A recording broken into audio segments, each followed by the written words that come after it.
Bonjour, bonsoir, chères toutes, chers tous. Une question simple devrait apporter une réponse simple. Une question, c'est une quête. C'est l'action de faire une quête. Une réponse, c'est tout simplement l'exercice, l'expérimentation de cette quête. De quelle question simple parlons-nous? Elle est la suivante. Qu'est-ce que l'illumination spirituelle? Vous avez abordé le sujet plusieurs fois, n'est-ce pas? Vous en avez entendu parler, surtout lorsqu'on parle de l'éveillé, lorsqu'on parle de Bouddha, lorsqu'on parle même de la conscience Krishna. Lorsque vous avez étudié d'autres sciences, vous avez vraiment compris, peut-être intellectuellement, qu'il y a cette conscience de l'illumination, cette conscience du nirvana ou du nirvikalpa samadhi, cette conscience de quelque chose que beaucoup d'initiés ont réalisé et qu'ils ont nommé tout simplement l'illumination. Mais lorsque nous posons la question de savoir qu'est-ce que l'illumination, je suis tenté de dire en termes de questionologie que la question est mal posée. Et c'est peut-être parce que la question est mal posée que les réponses ne viennent pas. Alors, tentons de reposer la question autrement. Peut-être apporterions-nous la réponse ou trouveriez-vous peut-être la réponse si nous vous proposions une question différente. Même si apparemment c'est la même question, en fait, fondamentalement, ce n'est pas la même question. La question que je vous propose, puisqu'il faut une bonne question pour obtenir une bonne réponse en termes de questionologie, la question que je vous propose est la suivante. Pourquoi l'illumination spirituelle? J'ajouterai quelquefois le mot spirituel pour ne pas confondre l'illumination à d'autres choses. C'est tout. Mais je pourrais aussi dire l'illumination tout simplement. Et vous et nous, en termes de terminologie, nous nous comprendrions naturellement, sans faire des discours autres. Alors, pourquoi l'illumination? Je pense que c'est la vraie question. Et non, qu'est-ce que l'illumination? Parce que qu'est-ce que l'illumination nous conduit simplement à définir l'illumination, ce qui d'ailleurs, basiquement, serait une véritable gageure, en ce sens que l'illumination est quelque chose d'indéfinissable et nous nous proposons justement de la définir en disant qu'est-ce que l'illumination, comme s'il y avait déjà un dictionnaire, un protocole sur l'illumination qu'il faut tout simplement dérouler en disant l'illumination c'est. Et beaucoup de personnes se sont fourvoyées dans cette voie de qu'est-ce que l'illumination, parce que ce sont des personnes qui ont fini par définir l'illumination ou approcher le concept sans aller dans sa dimension de transcendance de l'illumination comme étant tout simplement en relation avec la lumière. Parce que beaucoup de personnes ne connaissent que les mots, mais pas les expériences spirituelles. Et donc, pour ces personnes, quand on parle de illumination, on y voit forcément la lumière et donc chacun vient dire, oui, l'illumination, c'est la lumière, on apparaît dans la lumière, on fait l'expérience de la lumière, on fait ci, on fait ça. Et pourtant, ce n'est pas cela l'illumination spirituelle. C'est parce que la question a été mal posée. Mais et si on posait la question, pourquoi l'illumination spirituelle? Quelle serait alors la différence? La différence est profonde, très subtile. Parce que lorsque je demande le pourquoi de quelque chose, je demande la force première de la chose, car c'est le pourquoi qui nous donne la force d'une chose. Et quand je demande le pourquoi de l'illumination, c'est comme si je demandais à l'illumination, mais qu'est-ce qui fait que toi, tu es illumination? Quel est le pourquoi qui a fait que tu existes? En fait, de façon plus simple, le principe premier de l'illumination, c'est tout. À partir de ce moment où je pose la question, pourquoi l'illumination? Et donc, cette différente question m'apportera inévitablement une réponse différente. J'emprunte une autre voie, un autre courant d'énergie, une autre fréquence, une autre vibration. Alors, arrêtons-nous un peu pour nous poser justement la bonne et intelligente question, à savoir pourquoi l'illumination? Vous savez, l'illumination a toujours été.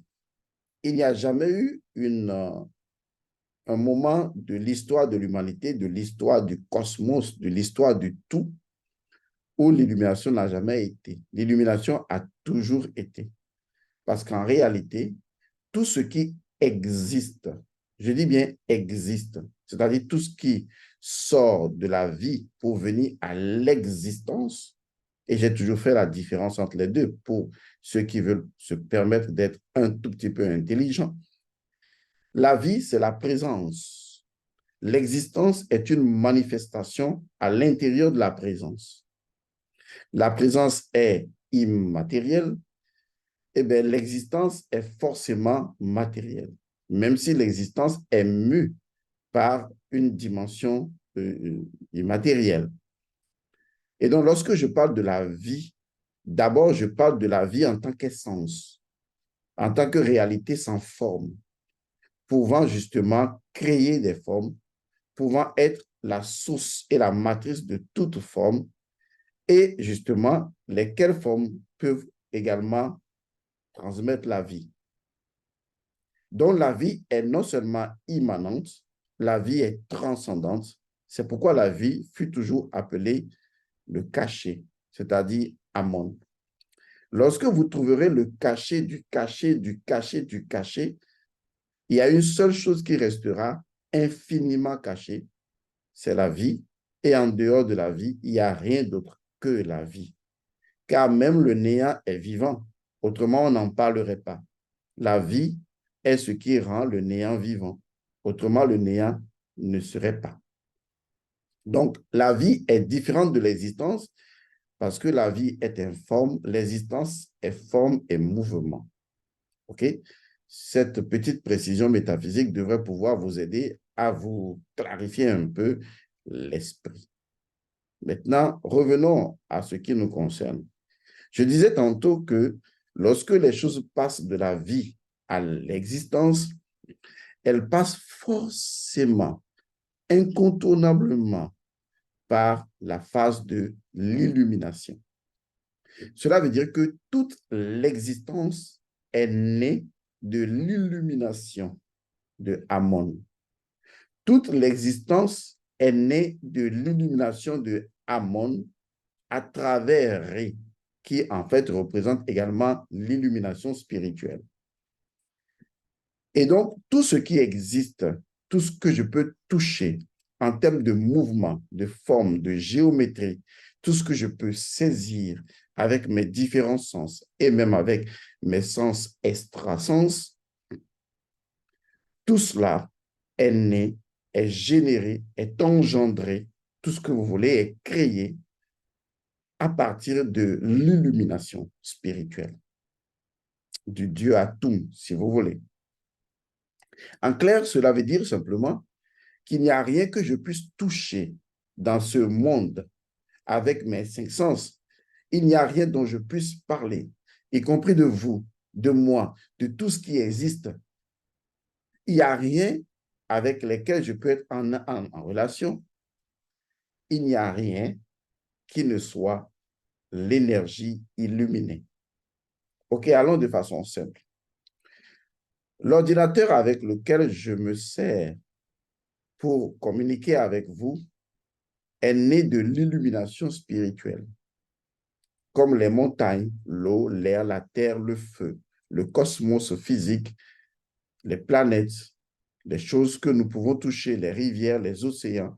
L'autre qui me regarde, les animaux, les végétaux, tout ce qui existe en termes de forme et mouvement donc géométrique, tout est né de l'illumination et tout est empreint de l'énergie de l'illumination. C'est ce qui corrobore le principe incontournable de cet univers. Je dis bien le principe de cet univers dans lequel nous sommes. Et le principe est indiscutable. Il s'exprime de la façon suivante. Tout l'univers est lumière. Est-ce que vous comprenez? C'est pour dire qu'en fait, tout ce qui existe est né de l'illumination. Maintenant, il faut comprendre ce que c'est que illumination, ce que c'est que lumière. Parce que la plupart du temps, eh bien, tout le monde voit le phénomène de la lumière comme quelque chose que les yeux doivent constater. Ça veut dire que si mes yeux ne voient pas quelque chose de brillant, et donc ce n'est pas la lumière, ok, analysons un peu les choses. Est-ce que la connaissance n'est-elle pas de la lumière? Bien sûr que la connaissance est de la lumière, mais en quoi est-ce qu'elle brille à mes yeux physiques avant que je ne constate qu'elle est de la lumière? Une idée n'est-elle pas de la lumière? Oui, parce que l'idée me permet de trouver une solution.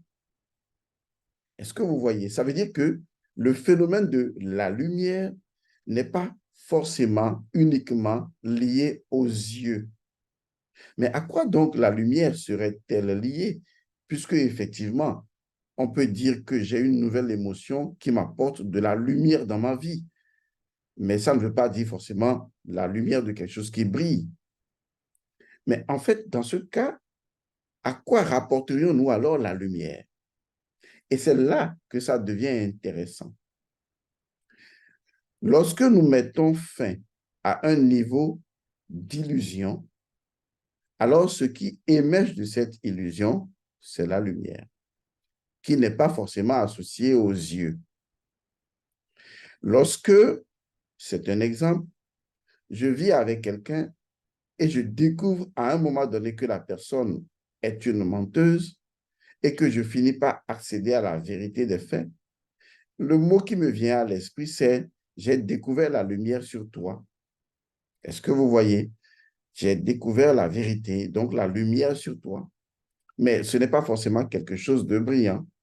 C'est tout simplement le fait que, eh bien, l'illusion qui t'entourait et qui ne me permettait pas de voir ta vraie nature, eh bien, cette illusion s'est dissipée.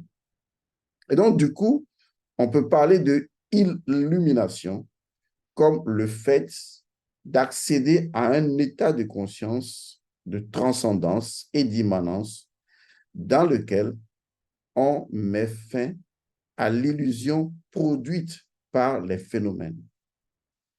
Ça veut dire que l'illumination est tout simplement le fait d'accéder à la vérité, certes, mais à la fin de l'illusion d'une chose. Mais il faut faire attention. Ça ne veut pas dire que la chose finit de produire son illusion. Cela veut dire simplement que la chose peut continuer à produire son illusion, mais nous savons que c'est une illusion. Et donc, ce savoir, cette expérience intérieure, cette conscience de l'illusion, c'est l'illumination. Car tout le monde n'a pas conscience de l'illusion. Il y a beaucoup de personnes qui sont prises au piège de l'illusion. Je peux vous donner des exemples. Les dépendances, par exemple, sont des illusions. Que cette dépendance soit sexuelle ou à tous les niveaux, ce sont des illusions. Mais très peu de personnes réalisent qu'elles vivent dans l'illusion. Le raisonnement, la logique, dans certains cas ou dans beaucoup de cas, sont naturellement des illusions qui empêchent des gens d'accéder à la vérité. Et pourtant, beaucoup de personnes vous diront être complètement lucides. Des gens appartiennent à des mouvements religieux et c'est peut-être des années après qu'ils réalisent qu'ils se sont fourvoyés. Mais pendant qu'ils étaient dans ces mouvements, ils avaient comme l'impression d'être dans la vérité. Et donc, quelque part, à partir du moment où on vit dans une dépendance, quelle qu'elle soit, dans un manque de souveraineté intérieure, de conscience, dans un manque d'intégrité spirituelle et de conscience, alors d'une manière ou d'une autre, où on vit dans l'irresponsabilité spirituelle, alors naturellement, on est dans l'illusion. Or, l'illumination, c'est justement accéder à l'autonomie et à la souveraineté de la conscience, de telle sorte que la conscience est éveillée à elle-même et également à sa capacité de produire de l'illusion sans être illusionnée par les illusions que la conscience elle-même produit. C'est ce qu'on appelle l'illumination spirituelle. C'est ce que j'appelle Atum. C'est ce que j'appelle Atum. C'est ce que j'appelle le Dieu Atum.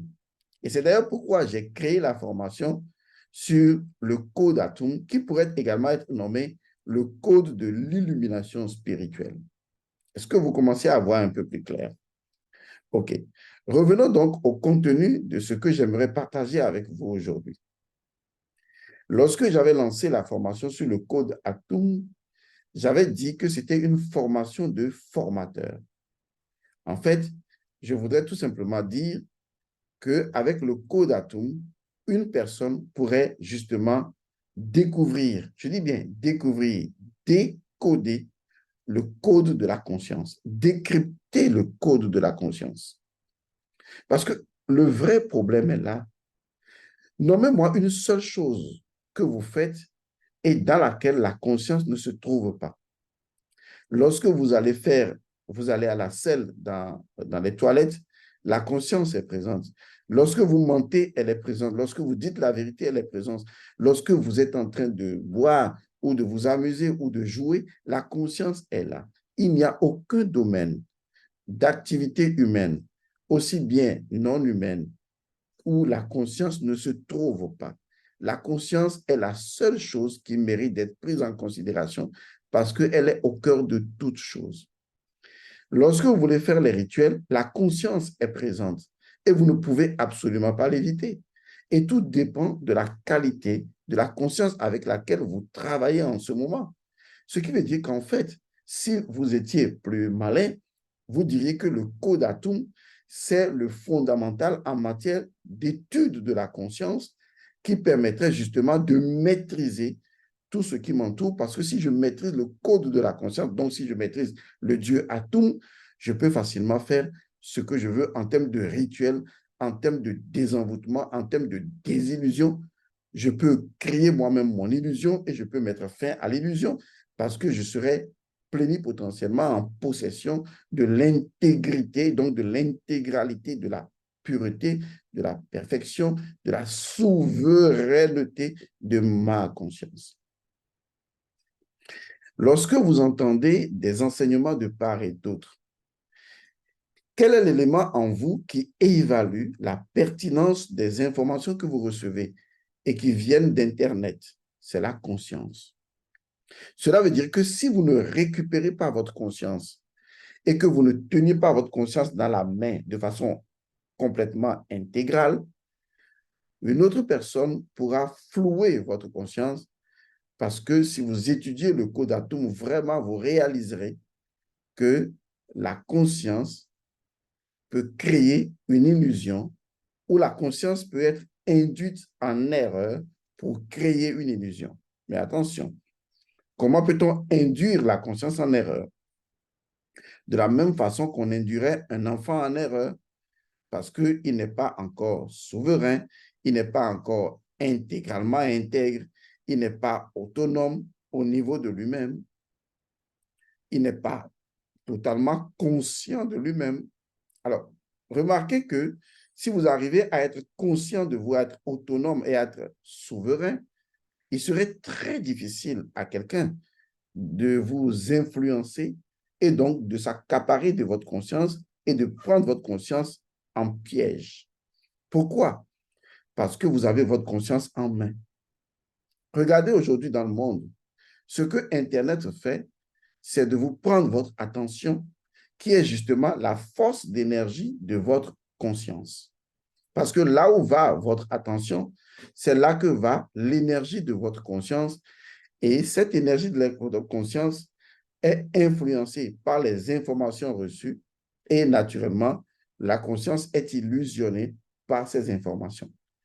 Et donc, la conscience ne joue pas ces deux rôles. Le troisième rôle, on en parlera. Le premier rôle de la conscience, c'est d'être toujours dans la transcendance. Et le deuxième rôle de la conscience, c'est d'être toujours dans l'immanence. De telle sorte que ni l'immanence ni la transcendance ne peuvent être piégées.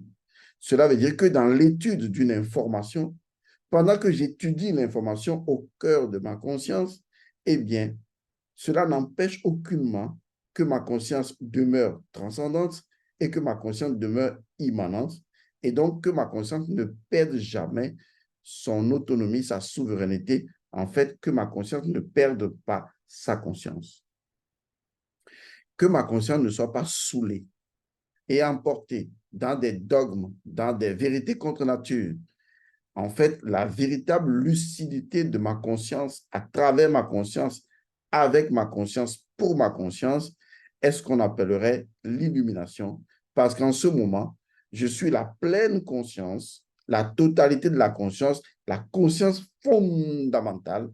Et donc, à partir de là, plus rien ne peut prendre en otage ma conscience puisque je suis la conscience fondamentale. J'espère que je vous ai nourri un peu l'esprit. Maintenant, revenons au Code Atum, une formation incroyable pour des gens intelligents.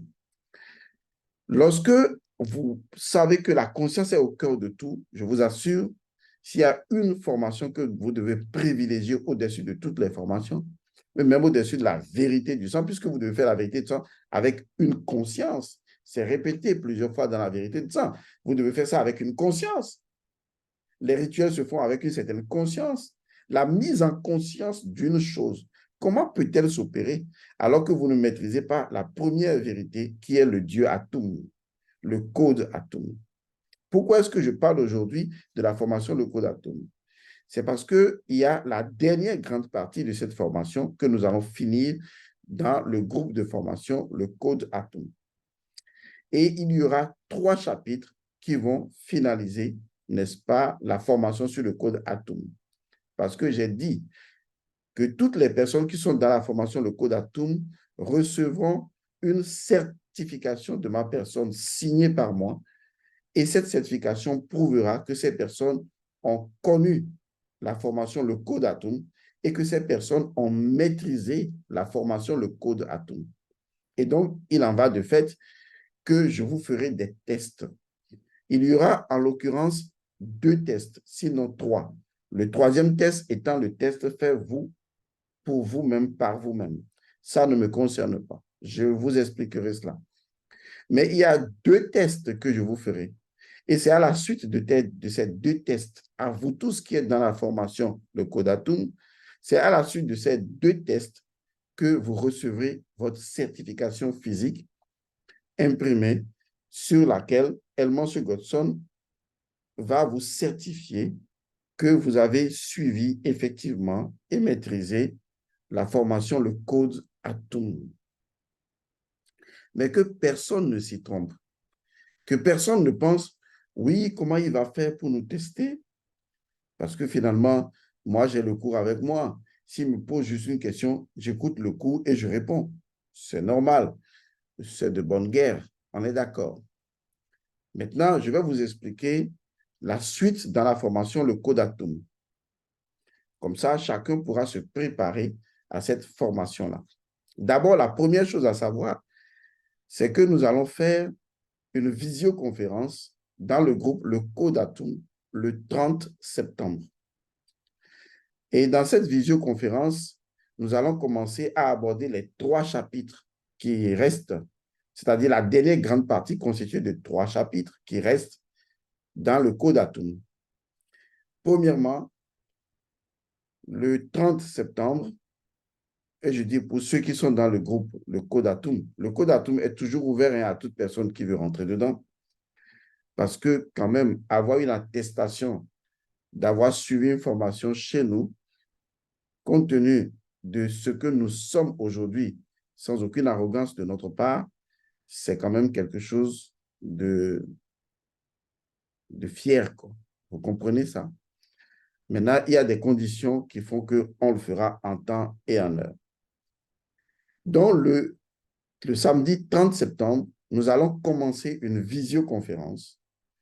Et cette visioconférence commencera par un premier chapitre qui est intitulé « L'histoire cachée du Dieu Atum ». Ça se déroulera dans le code Atum. Il y a l'histoire du Dieu Atum qui est connue. Mais il y a l'histoire du Dieu Atum qui n'est pas connue. L'histoire du Dieu Atum qui n'est pas connue, qui est cachée, s'est déroulée dans le Nun, l'océan primordial.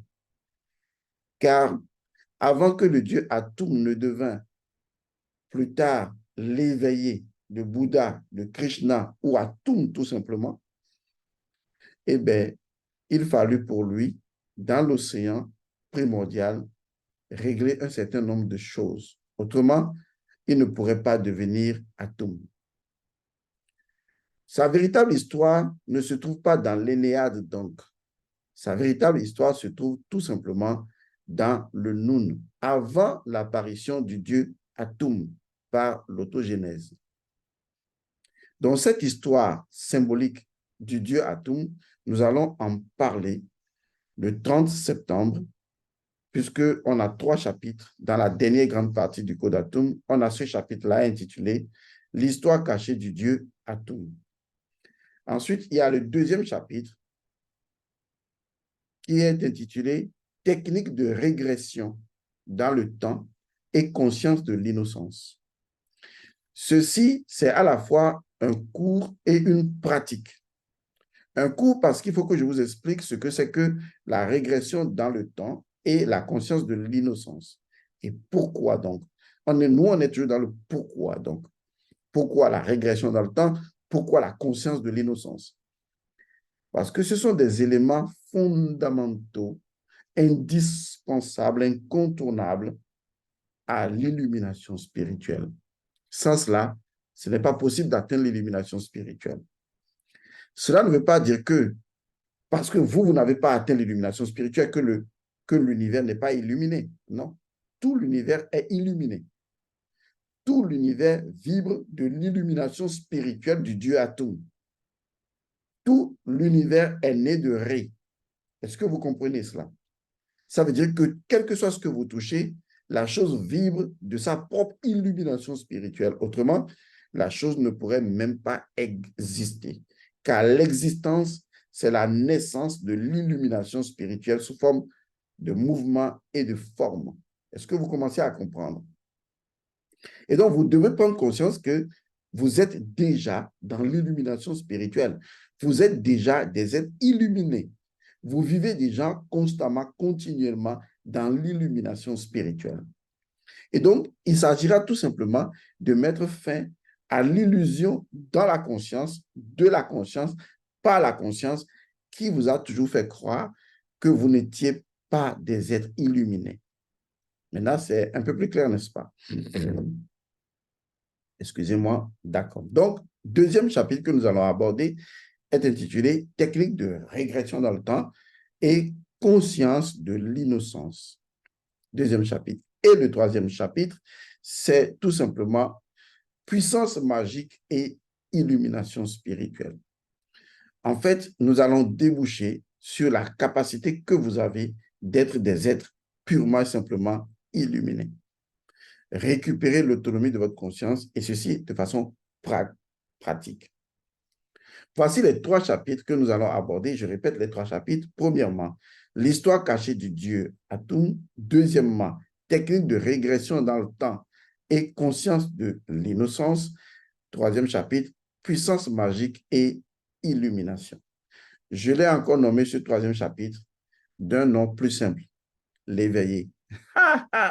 Ok, ou je pourrais dire Atum tout simplement, pour ceux qui peuvent avoir l'intelligence métaphysique de comprendre les choses. Maintenant, comment vont se dérouler les tests? si les personnes qui ont suivi le code ATOM ont maîtrisé les formations, comment ces personnes vont être testées. Le premier test, je pourrais dire, hein, si j'ai envie de dire, que le premier test, c'est le test que vous faites à vous-même, le fait que vous devez maîtriser tout l'enseignement. C'est déjà un test pour vous. Je peux considérer cela comme un premier test. Et donc, je dirais que le deuxième test serait le test que mes étudiants avancés feraient pour vous. Ça veut dire que ces étudiants vont entrer dans le groupe, comme ils le font d'ailleurs pour le moment pour les cours de base, et vous serez testé sur des éléments de questions et de réponses. Ceci, c'est la partie exotérique de la chose. Maintenant, il reste la partie ésotérique, et c'est là que vous devez faire très attention. Étant donné que le code ATOM est le code de l'illumination spirituelle et que normalement, à la fin de cette formation, vous devriez être à la porte de l'illumination spirituelle, j'ai décidé que votre troisième test se déroulera dans les mondes intérieurs. Je vous explique l'enjeu. C'est des choses que nous avons toujours faites et je vais vous permettre de comprendre et de le faire. Vous allez voir que c'est très intéressant. Dans ce troisième test, je vais cacher quelque chose dans le monde spirituel, notamment dans le monde astral. Pas très loin dans le monde astral, naturellement à la frontière entre le monde astral et le monde physique. Je vais cacher quelque chose dans le monde astral et je vais donner à chacun le code d'accès pour trouver ce que j'aurais caché dans le monde astral. Et normalement, avec la conscience ATOM ou la conscience de l'illumination, qu'elle soit minime ou même totale, puisqu'on n'a pas besoin d'une grande conscience de l'illumination, vous serez en mesure de détecter l'énergie spirituelle de ce que j'ai caché. De telle sorte que la chose sera cachée dans le monde astral, je vous le rappelle, dans le monde précisément astral, et ce sera, et je vous donnerai le code d'accès, justement, autrement vous n'y accéderez jamais. Et à travers ce code d'accès, chacun me dira, je vous donnerai mon lien Telegram, pour ceux qui m'écrivent déjà personnellement, vous l'avez, ceux qui n'ont pas écrit, je vous le donnerai personnellement. Et chaque étudiant du code ATOM me dira qu'en utilisant cette clé, voilà ce que lui il a trouvé, que Elmancio Godson à cacher dans le monde astral. De telle sorte que les réponses seront totalement indépendantes. Personne ne trichera l'autre. Enfin, si vous vous tricherez, on s'en fout. Si vous avez échoué, vous échouerez en bloc. Et une fois que toute cette phase, qui aura une période bien définie, sera terminée, nous dirons que cette phase est clôturée et nous ne recevrons plus après d'informations. Ensuite, nous allons traiter ces informations-là et voir ceux qui auront trouvé ce que j'aurais caché dans le monde astral. Et naturellement, dont vous aurez les clés. Et c'est ces personnes seulement, ensuite du fait que ces personnes auraient maîtrisé le cours par elles-mêmes, ensuite du fait que ces personnes auraient répondu correctement aux questions qui leur seront posées, et bien, si ces personnes arrivent à découvrir ce que j'aurais caché dans le monde astral, eh bien, ces personnes recevront une certification spirituelle, une certification pour avoir suivi, pour avoir été formées dans le code ATOM. Ce qui fait que ces personnes auront des outils véritables et pourront continuer dans leur illumination spirituelle. Parce que c'est l'élément le plus important. L'illumination spirituelle n'est pas une fin en soi, car l'illumination spirituelle se nourrit continuellement de l'illumination spirituelle. Il n'y a aucune finitude à cela. Est-ce que vous commencez à comprendre un peu les enjeux? Donc, résumons. Je suis venu à vous ce matin pour vous expliquer d'abord ce que c'est que l'illumination spirituelle à partir de la questionologie révisée. Ensuite, je vous ai montré que le principe fondamental de cet univers, sans lequel cet univers ne serait même pas, c'est justement le principe de l'illumination, à savoir tout l'univers est lumière. Et donc, tout ce que vous touchez est illumination. Mais comment je n'arrive pas à réaliser cette illumination? C'est parce que justement, dans le code ATOM, pour ceux qui l'ont suivi, il a été enseigné que la conscience a la capacité de s'illusionner elle-même ou d'être illusionnée par les autres lorsqu'elle y fournit son attention. Et donc, qu'est-ce que je dois faire? Je dois tout simplement, à travers la formation sur le code Atum, récupérer l'intégrité, l'autonomie, la souveraineté et donc la pureté de ma conscience et à partir de là, m'affranchir tout simplement de l'illusion. Tout en étant la conscience absolue, donc immanente et transcendante, je peux lire l'illusion, même si je suis dans l'illusion. Je deviens alors le lotus dans la boue, mais qui n'est pas souillé par la boue. Ma conscience est intègre.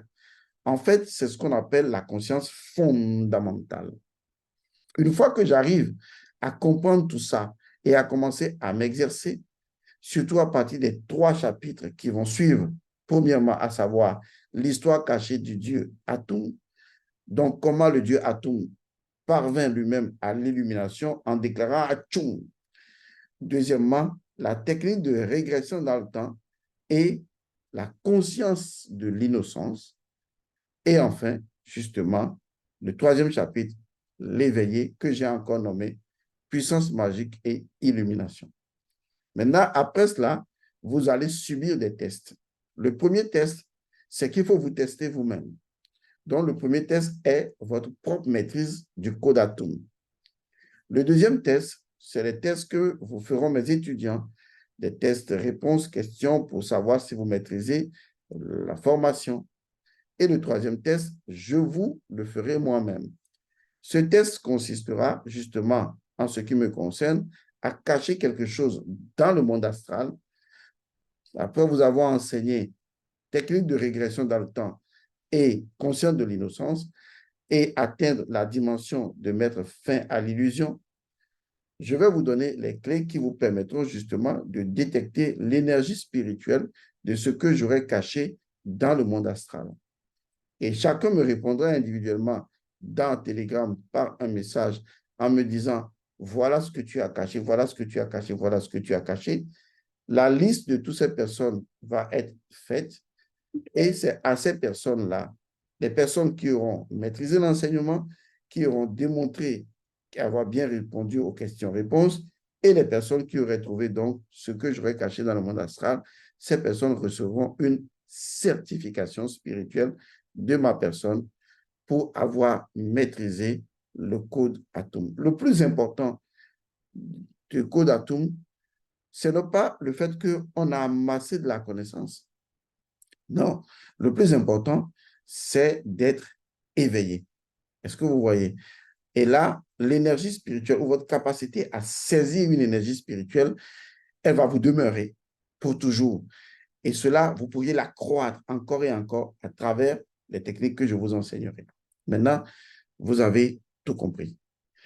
On se retrouve donc le samedi 30 septembre dans la formation Le Code Atum pour commencer notre première visioconférence qui va s'intituler L'histoire cachée du Dieu Atum. Si nous ne finissons pas les 3 chapitres, on continuera la suite et nous pourrions justement vous donner tous les éléments outils qui vous permettront de pouvoir réussir cela. Nous commencerons cette formation le 30, samedi 30 à partir de 8 heures. D'accord? À partir de 8 heures précises, nous allons faire 1 heure de temps pour parler justement du code Atum. Si on ne finit pas, on le refera encore dans un autre rendez-vous qu'on se donnera. Je vous remercie, vous tous, et je vous retrouve dans le prochain chapitre. De toute façon, likez, abonnez-vous, et puis, ça ne vous coûte rien de liker surtout, de faire des commentaires gentils. Et surtout, pour ceux qui le souhaitent toujours, vous pouvez faire des dons. Merci à vous et paix à vous.